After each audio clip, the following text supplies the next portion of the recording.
চলুন আজ সর ভাজার গল্প শুনি।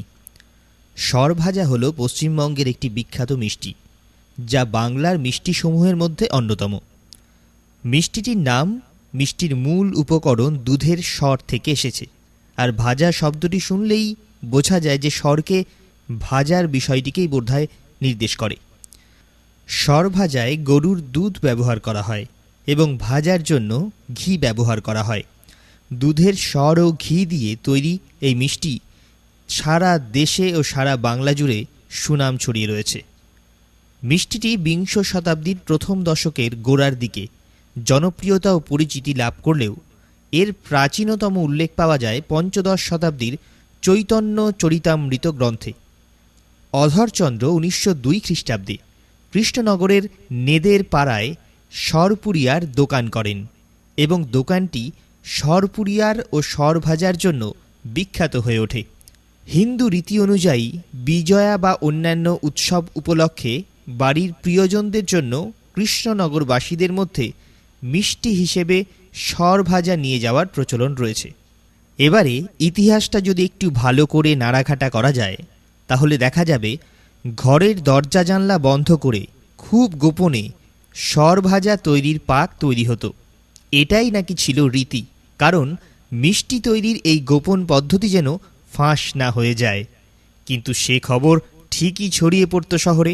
কথিত আছে মাছির ঝাঁক তখন ঘিরে ধরত অধরচন্দ্র দাসের বাড়ি। কৃষ্ণনগরের বিখ্যাত সরপুরিয়া ও সরভাজা তখন তৈরি হচ্ছিল তার সেই ঘরে। এই মিষ্টি কিন্তু খুব বেশি প্রাচীন নয়, মাত্র 100 বছর আগের কথা।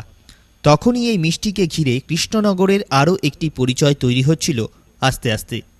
তারপর সেই মিষ্টি সত্যি কৃষ্ণনগরের বৈশিষ্ট্য হয়ে ওঠে। মাটির পুতুল, জগদ্ধাত্রী পুজো, মহারাজা কৃষ্ণচন্দ্রের পরিবারের কথার সঙ্গে সঙ্গে সরপুরিয়া সর ভাজার কথাও ছড়িয়ে পড়ছিল। দেশের গণ্ডি ছাড়িয়ে সে কথা বাইরেও ছড়িয়ে পড়ে। নানা দোকানেই তৈরি হতে থাকে সরপুরিয়া সরভাজা। শহরের নেদের পাড়ায় অধরবাবুর পরিবারের লোকেরাই দুটি মিষ্টির দোকান করেন।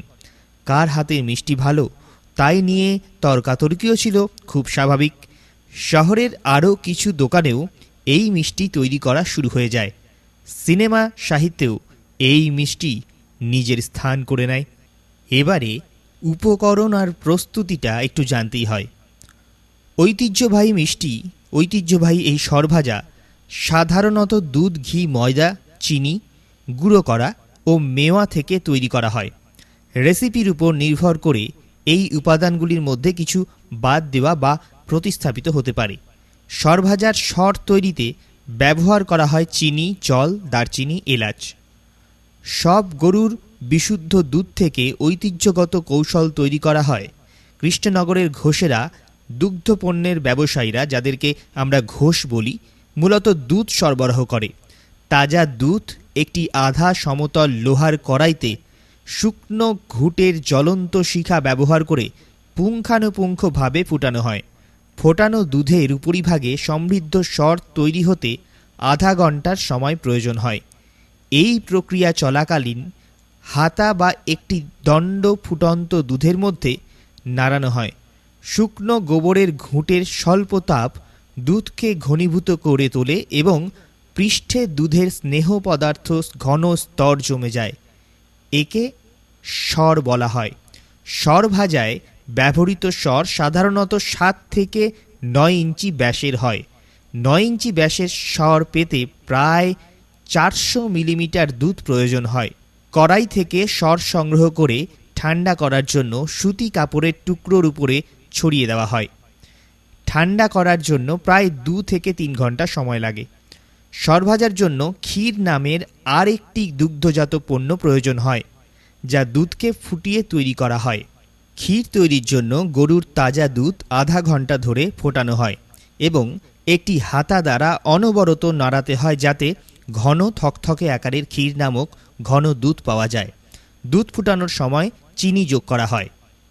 দুধ থেকে প্রস্তুত সর ও ঘন ক্ষীর পরপর স্তরে সাজানো হয়। এই প্রক্রিয়ায় ক্ষীর এক টুকরো সরের উপর ছড়িয়ে দেওয়া হয় এবং সরের আরেকটি স্তর দিয়ে ঢেকে দেওয়া হয়। এইভাবে 3 থেকে 5টি স্তর সর ও ক্ষীরের রাখা হয়। এই স্তরে সাজানো সর ও ক্ষীরের বস্তুটি কাঁচা সরভাজা হিসেবে পরিচিত। কাঁচা সরভাজাকে ছুরির সাহায্যে চৌকো আকারে কয়েক টুকরো করা হয়। কাঁচা সরভাজার টুকরোগুলো ভাজা হয় যতক্ষণ না তা হালকা সোনালি বাদামি রং ধারণ করে। ভাজার জন্য খাঁটি ঘি ব্যবহার করা হয়। ভাজা সম্পন্ন হলে সরভাজার ভাজা টুকরোগুলোকে ঠান্ডা করার প্রয়োজন হয়। গরম সরভাজার টুকরোগুলোকে কাঠের থালায় রেখে ঠান্ডা করা হয়। এতক্ষণ আমি সৌমেন পাল আপনাদের সামনে আপনাদের সাথে ছিলাম, আপনাদের গল্প শোনালাম সরভাজার। আরও গল্প শুনতে থাকবেন, আমার সাথে থাকুন। যারা ইউটিউবে দেখছেন চ্যানেলটিকে সাবস্ক্রাইব করুন, আর যারা ফেসবুকে দেখছেন অবশ্যই ফলো করে রাখুন। সকলে ভালো থাকবেন, সুস্থ থাকবেন, সংস্কৃতিতে থাকবেন।